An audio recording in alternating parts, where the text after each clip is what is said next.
सरकार ला दे कि जिस अनुपात में सोना महंगा हुआ है उसी अनुपात में अनाज महंगा होगा। सिर्फ एक लाइन का विधेयक आए तो कल यहाँ के सारे घर पक्के हो जाएंगे और सब घर के बाहर एक कार खड़ी होगी, क्योंकि गेहूं 20,000 रुपए क्विंटल बिकने। ये है सरकार की ताकत। मिल उत्पाद, एक छोटा सा बनिया, ये फोन जो आप चला रहे हैं ये 100 ग्राम का है, ये 10,000 20,000 का बिकता है, उससे महंगाई नहीं बढ़ती। कपड़े महंगे हो गए, खाद महंगी हो गई, ट्रैक्टर महंगे हो गए, ये 250-300 गुना महंगे हुए। 50 साल पहले डीएम की तनख्वाह 350 रुपए होती थी, आज 3.5 लाख है। लेकिन तुम्हारा गेहूं, धान, चावल, चना, मटर सिर्फ 25 गुना बढ़ा है। इनके द्वारा पैदा की गई और कर्मचारियों की तनख्वाह 250 गुना बढ़ी। यह है तुम्हारी गरीबी का कारण। बात यहीं पे रुक जाती तब भी ठीक था, बात इससे भी आगे आई। इन पूंजीपतियों को तुम्हारी आजादी रास नहीं आती। आज भी किसान के घर में साल भर का अनाज होता है, और जब तक किसान के घर में साल भर का अनाज है तब तक वो किसान किसी पूंजीपति के पैर पे अपना सर रखने को तैयार नहीं है।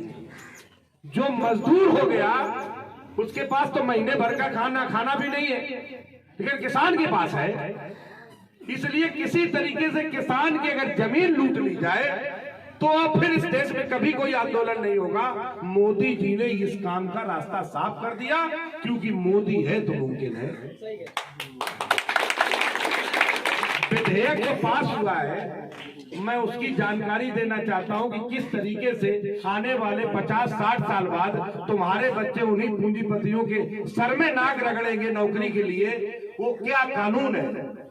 कानून ये बनाया है मोदी जी ने कि अब खेती भी पूंजीपति लोग करेंगे आगे। तो पूंजीपतियों के पास खेती तो है नहीं, करेंगे कैसे?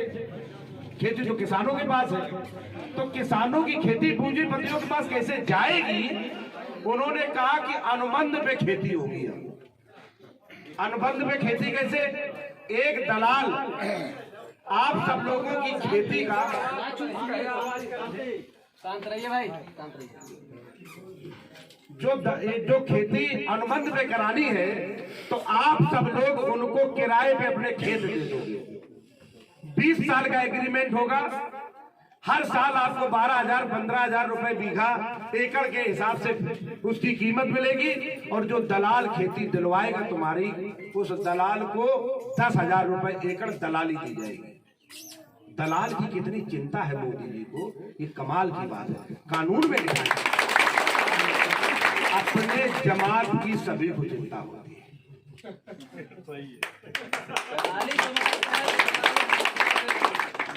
वो जो एग्रीमेंट है, आप जब बीच में अगर आप अपनी जमीन वापस लेना चाहो, वो जमीन आप वापस नहीं ले सकते, अपने खेत में आप पैर नहीं रख सकते जिस दिन एग्रीमेंट आप साइन करना।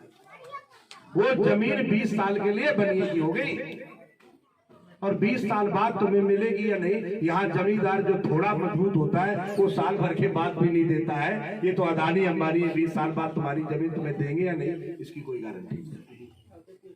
इसके बाद अगर वो व्यापारी को लगे कि जमीन हमारे लिए घाटे का सौदा है तो कभी भी छोड़ सकता है। दूसरा, जो एग्रीमेंट के पेपर आप किराएनामा साइन करोगे, वो किराएनामा बैंक में गिरवी रख के आपकी जमीन के आधार पर वो लोन भी ले सकता है। और अगर वो लोन लेके भाग जाए, जैसे गुजराती सब भाग गए पैसा चुरा चुरा के भारत का, जितने इस देश में बैंकों में फ्रॉड हुए हैं वो 90% फ्रॉड करने वाले गुजराती हैं। अगर वो पैसे लेके भाग जाए तो वो जमीन का फिर क्या होगा, कौन उस लोन को भरेगा, और उसमें जमीन बेच के बैंक लेगा या कैसे लेगा, ये भगवान भरोसे है, इसमें कुछ भी लिखा नहीं है। लेकिन अगर वो छोड़ के भाग जाता है और उसने बैंक से लोन तुम्हारी जमीन गिरवी रख के लिया है तो आप कोर्ट नहीं जा सकते, ये लिखा है इसमें। कोर्ट नहीं जा सकते आप एसडीएम के एप्लीकेशन लगाओ कि मेरे साथ न्याय करो। और डीएम एसडीएम जब एक तरफ किसान होगा और एक तरफ व्यापारी होगा तो एसडीएम किसकी सुनेगा, किसान की या व्यापारी की, ये तुम्हें बताने की जरूरत नहीं है, क्योंकि तुम इस बात को रोज झेलते हो। जब एसडीएम के दरवाजे जाते हो तो चपरासी से भी बोलने में गला कपता है, और एक चपरासी बोलते हैं चलो बाहर अभी एसडीएम साहब बिजी है, तो 1 घंटे सोचते हो कि दोबारा चपरासी से कहें कि नहीं कहें। हकीकत में कोई फर्क है? यही हकीकत है कि नहीं? तो आप लोगों की जमीन कितने आराम से मोदी जी ने रास्ता बना दिया कि पूंजीपतियों के पास चली जाए। एक वो ड्रोन होता है, ड्रोन जानते हो कोई? एक ऐसा होता है जिसमें कैमरा लगे होते हैं, आसमान में उड़ता है। मोदी जी ड्रोन से जमीन की मैपिंग करवा रहे हैं, नपवाई करवा रहे हैं। सब मेड़े खत्म हो जाएंगी, हजार एकड़ के फार्म होंगे, बड़ी बड़ी मशीनें आएंगी, मशीनें खेती करेंगी, आपका काम खत्म।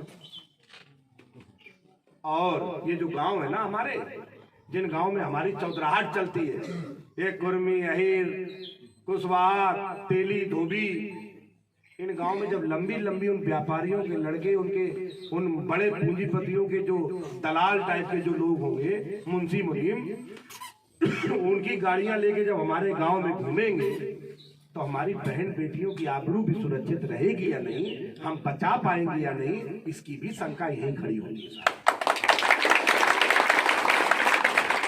मेरे नेता माननीय अखिलेश